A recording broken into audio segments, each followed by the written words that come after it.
Good morning student.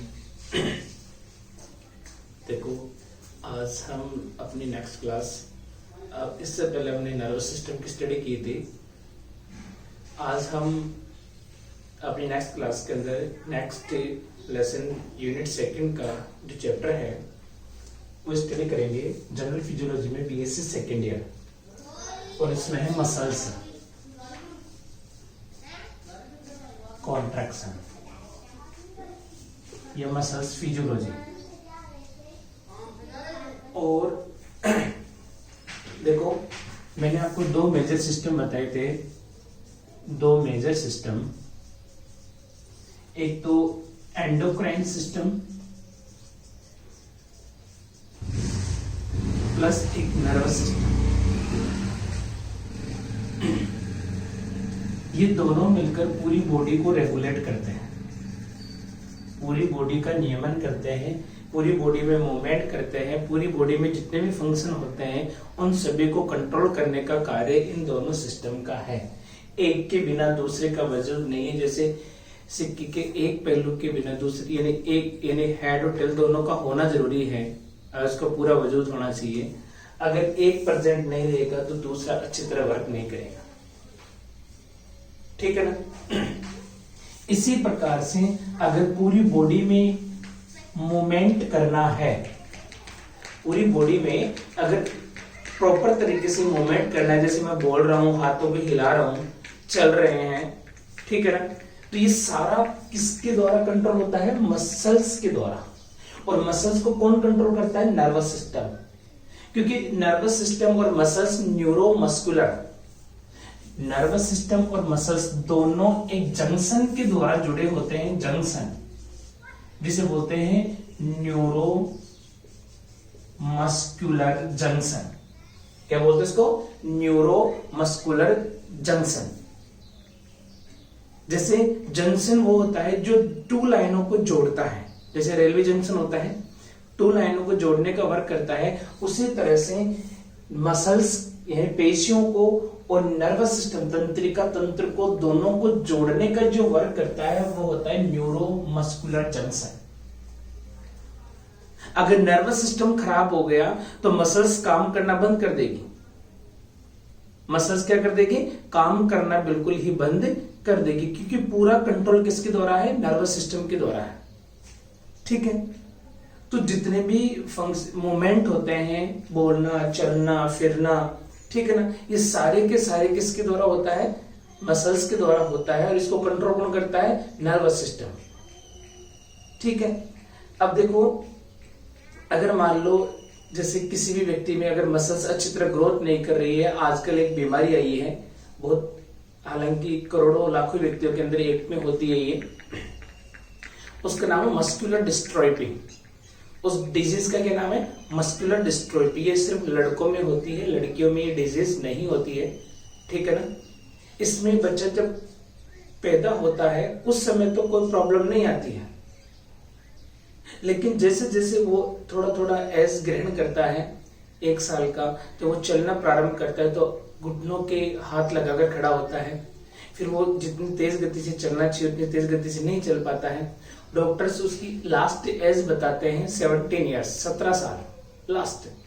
अगर उसकी अच्छी तरह केयर की जाए तो वो 17 साल तक जिएगा, इसके बाद में वो नहीं जिएगा, क्योंकि उसके डे बाय डे उसकी जो मसल्स हैं वो वीक होती जाती है, बॉडी के अकॉर्डिंग उसकी मसल्स ग्रोथ नहीं कर पाती है, और एक दिन पूरी बॉडी में पैरालिसिस आकर पूरी बॉडी यानी एक जगह पर स्टॉप हो जाती है, और उसमें किसी प्रकार का मूवमेंट नहीं होता। हार्ट, क्योंकि हर ऑर्गन के अंदर मसल्स प्रेजेंट हैं, जैसे हार्ट में कार्डिक मसल्स हैं। हार्ट में कौन सी मसल्स हैं?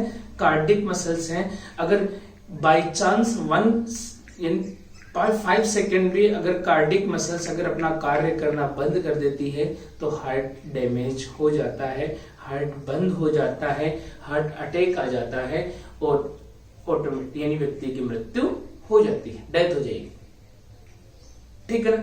मसल्स कई प्रकार की होती है। मसल्स क्या होती है? कई प्रकार की होती है। सबसे पहले हम मसल्स के प्रकार पढ़ते हैं, उसके बाद में हम एनाटॉमी पढ़ेंगे मसल्स की। क्या पढ़ेंगे? एनाटॉमी। टाइप ऑफ मसल्स पढ़ते हैं सबसे पहले।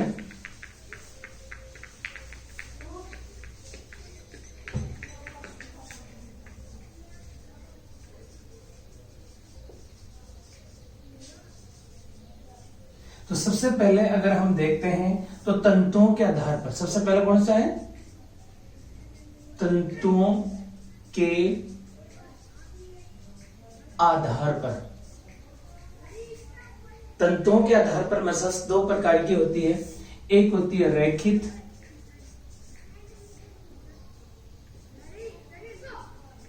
और दूसरी होती है अरैखिक।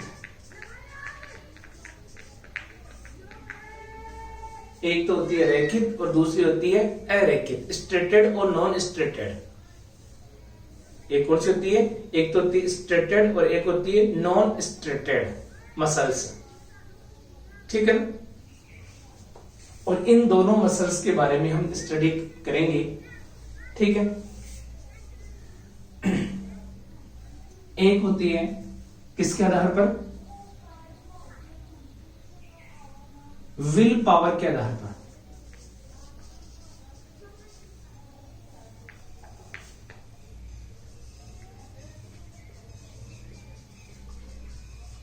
यानी इच्छा शक्ति के आधार पर ऐच्छिक पेशियां और दूसरी है अनैच्छिक पेशियां। ऐच्छिक पेशियां कौन सी होती है वो समझ लीजिए। ऐच्छिक पेशियां वे होती है जिन पर अपनी इच्छा शक्ति निर्भर करती है। जैसे यह हाथ है, ये मेरा हाथ है, इस हाथ को मैं चाहूं तो ऊपर लेके जाऊं, चाहूं तो नीचे लेके आऊं, मैं चाहूं तो चल सकता हूं, मैं चाहूं तो एक जगह पर खड़ा हो सकता हूं, मैं चाहूं तो बोलूं या नहीं बोलूं, ये अपनी इच्छा शक्ति पर निर्भर करती है, ठीक है ना? तो जितनी भी स्कल्टल मसल्स होती है, कौन सी मसल्स होती है? स्कल्टन, कंकालीय पेशियां, ये कौन सी होती है? कंकालीय पेशियां।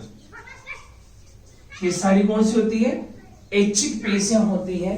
अब बात करते हैं अनैच्छिक, ऐसी पेशियां जिनके ऊपर हमारी इच्छा शक्ति निर्भर नहीं करती है।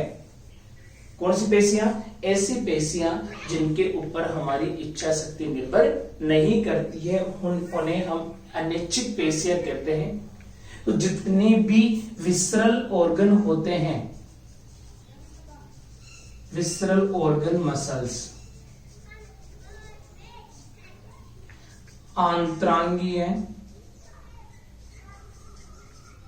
पेशियां।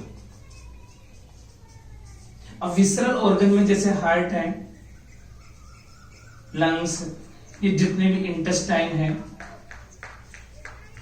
इन सब में, अच्छा हम ऐसे सोचें, अगर ऐसे गैस करते हैं कि 1 मिनट के लिए हार्ट को हम रेस्ट दे दें, दैट इज नॉट पॉसिबल। ये पॉसिबल नहीं है। क्यों पॉसिबल नहीं है? क्योंकि हार्ट बिना रेस्ट किए हुए लाइफ टाइम तक, जब तक हमारे शरीर में जान है तब तक अपना हार्ट बीट करता रहेगा। जिस दिन ये बीट करना बंद कर देगा, उस डे हमारा लास्ट डे है, उसी क्षण हमारी मृत्यु हो जाएगी। तो अगर हम चाहें तो भी हम उसकी मसल्स को रोक नहीं सकते। आप अच्छा, किसी को अगर ऐसा होता ना, तो किसी को भी फांसी खाने की, किसी पंखे पे लटकने की, किसी कोई जहर खाने की ये जरूरत नहीं पड़ती, साइनाइड खाने की जरूरत नहीं पड़ती। क्योंकि लोग अगर सुसाइड करते तो ऐसे ही मन में सोच लेते कि अपना हार्ट बीट करना बंद कर दे तो हमारी मृत्यु हो जाए, लेकिन उस पर हमारी इच्छा शक्ति निर्भर नहीं करती है। हम खाना खाते हैं, खाना एक बार अगर स्टोमक में चला गया, माउथ से स्टोमक में चला गया, तो 100% उसका डाइजेशन होगा। वहां पर हमारी इच्छा शक्ति निर्भर नहीं करती है। सॉरी,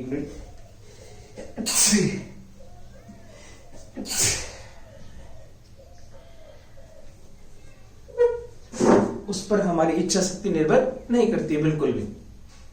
हम चाहकर भी हम उनके फंक्शन को रोक नहीं सकते, ठीक है ना? तो जितने भी विसरल ऑर्गन्स होते हैं, उनके अंदर जो मसल्स होती है वो कौन सी होती है? अनैच्छिक पेशियां होती हैं।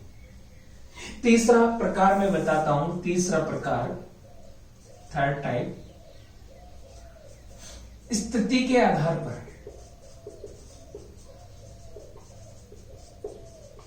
कि मसल्स कहां पर प्रेजेंट है। समझ गए ना, ये मसल्स कहां पर प्रेजेंट है, वो कहां कहां पर स्थित हो सकती है। तो पहली पेशियां होती है ए, कंकालीय पेशियां।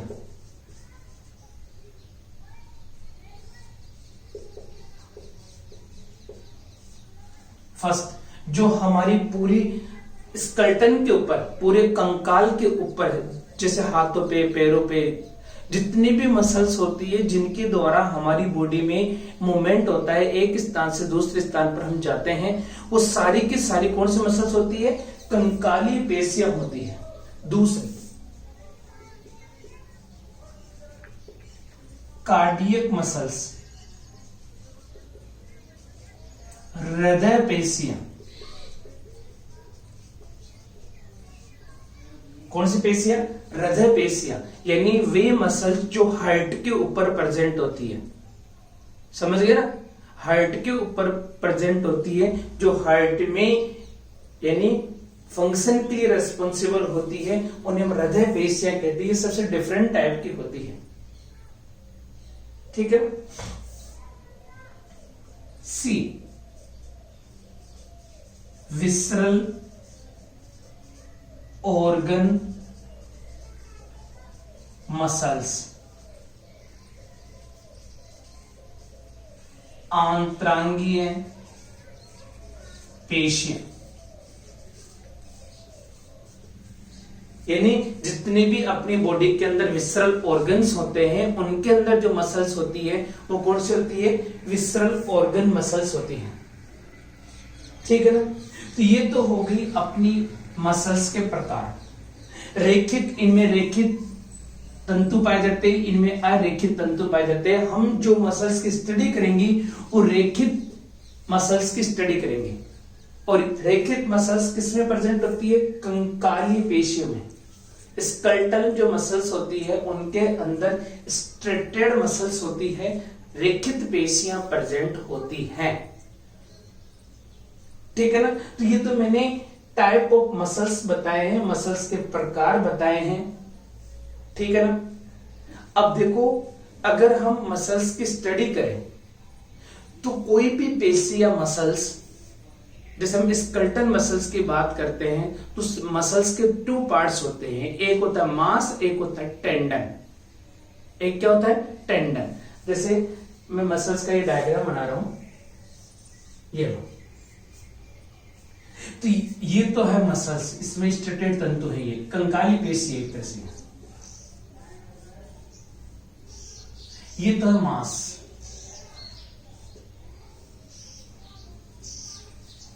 यहां तक मान सकते इसको। लेकिन वह पार्ट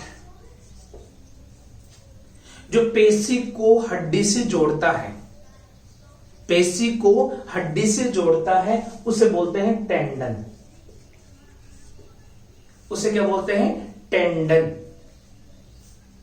आपने एक लिगामेंट का नाम सुना होगा, हड्डी को हड्डी से जोड़ने वाला, हड्डी को हड्डी से जोड़ने वाला। जैसे अपने पैर होते हैं ना, पैर के अंदर जो घुटना होता है, घुटने से नीचे पैर का जो तलवा होता है, वहां तक, घुटने से नीचे फुट तक लिगामेंट होते हैं, एसीएल और पीसीएल। एक एंटीरियर होता है, एक पोस्टीरियर होता है, और भगवान की दया से एक एक्स्ट्रा होता है। कई बार एक्सीडेंट के अंदर अगर लिगामेंट्स ब्रेक हो जाते हैं, झटका तेज लगता है, तो लिगामेंट्स ब्रेक हो जाते हैं, तो उस व्यक्ति के चलने के अंदर थोड़ी सी लचक आ जाती है। ऐसे वो प्रॉपर तरीके से हड्डियां जुड़ने के बाद भी वो प्रॉपर तरीके से चल नहीं पाया जाता, क्योंकि जैसे ये हड्डी है, इस हड्डी, इन दोनों में फंक्शन प्रॉपर तरीके से हो, तो इस हड्डी को इस हड्डी से जोड़ने के लिए ये होता है लिगामेंट। ये क्या होता है, लिगामेंट। ये बोन है और ये भी बोन है। इन दोनों बोन्स को, जैसे मान लो ये घुटना मान लो और ये नीचे वाला मान लो, एडी, इन दोनों को जोड़ने के लिए जो रस्सियां प्रेजेंट होती है अपनी बॉडी के अंदर, उन्हें बोलते हैं लिगामेंट्स। और जबकि ये हड्डी है और ये मसल्स है, इस मसल्स को इस हड्डी से जोड़ने के लिए जो होता है उसे क्या बोलते हैं हम? टेंडन। क्या बोलते हैं उसको? हम टेंडन बोलते हैं। तो इस प्रकार से लिगामेंट्स और टेंडन दो स्ट्रक्चर्स प्रेजेंट होती है। ठीक है, नेक्स्ट क्लास के अंदर एक तो इसकी मैं एनाटॉमी बताऊंगा, मसल्स की एनाटॉमी, कि मसल्स में क्या क्या प्रेजेंट होता है। मायोफाइब्रिल्स होते हैं, फेसिकुलेट्स होते हैं, फेसिकुलाई होती है, उसकी एक माइक्रोस्कोपिक स्टडी करेंगे और एक इलेक्ट्रॉन माइक्रोस्कोपिक स्टडी करेंगे। माइक्रोस्कोपिक स्टडी के अंदर सिर्फ आपको ऐसा दिखाई देगा। फिर हम एक इलेक्ट्रॉन माइक्रोस्कोपिक स्टडी करेंगे, उसमें आपको प्राइमरी और सेकेंडरी तंतु अच्छी तरह दिखा और भी गहराई से। पर एक तो किसी भी चीज को आप नॉर्मल तरीके से बाहर से देखो, एक उसका आप एक्सरे बनाकर देखो, फिर एक आप सोनोग्राफी या जैसे सीटी स्कैन करते हैं ना भाई, एक तो हम नॉर्मल एक्सरे करवाते हैं, उसमें चेस्ट का एक्सरे करवाते हैं, लंग्स की स्थिति को देखते हैं। हमें और अगर कोविड की अगर आरटीपीसीआर के अंदर अगर मान लो पॉजिटिव नहीं है, फिर भी उसके कोविड के सिम्टम्स आ रहे हैं, तो ये तो एक्सरे से पता लग जाता है थोड़ा थोड़ा। और फिर और भी ज्यादा अगर प्रॉपर तरीके से पता लगाना है कि वाकई इसके लंग्स डैमेज हो रहे हैं, कि तो हम सीटी स्कैन करते हैं। और सीटी स्कैन के अंदर, ठीक है, तो उसे बोलते हैं सीटी वैल्यू। और सीटी स्कैन के अंदर हमारे लंग्स के प्रॉपर तरीके से एक हाई डिजिटल एक डायग्राम बनता है, उसमें पता लग जाता है कि कितने % लंग्स डैमेज हैं। उसी तरीके से हम इनकी स्टडी करते हैं, पहले नॉर्मल स्टडी करते हैं, फिर इसकी माइक्रोस्कोपिक स्टडी करते हैं, फिर इसकी इलेक्ट्रॉन माइक्रोस्कोपिक स्टडी करते हैं, और उसके अंदर हम प्रॉपर तरीके से एक मसल्स की जो कॉन्ट्रैक्टाइल यूनिट होती है, जैसे हमारी बॉडी की स्ट्रक्चरल एंड फंक्शनल यूनिट कोशिका होती है, उसी तरह से इस पेशियों की संरचनात्मक और क्रियात्मक इकाई, हम क्रियात्मक इकाई बोल सकते हैं उसको प्रॉपर तरीके से, तो सार्कोमेर की स्टडी करेंगे। उसमें दो बैंड होते हैं, एक डार्क बैंड होता है, एक लाइट बैंड होता है। एक को ए बैंड कहते हैं, एक को आई बैंड कहते हैं, एक को एन आइसोट्रोपिक कहते हैं और आई को आइसोट्रोपिक कहते हैं। क्यों कहते हैं, कैसे कहते हैं, इनको आइसोट्रोपिक क्यों कहते हैं और एन आइसोट्रोपिक क्यों कहते हैं, उनकी स्टडी हम नेक्स्ट क्लास के अंदर करेंगे। ठीक है, बिफोर क्लासेस के नर्वस सिस्टम के मैंने आपको नोट्स भेज दिए हैं, आप बना लीजिए। ठीक है, कल हम आपको नेक्स्ट क्लास के अंदर मसल्स की आगे की स्टडी करेंगे। जय हिंद।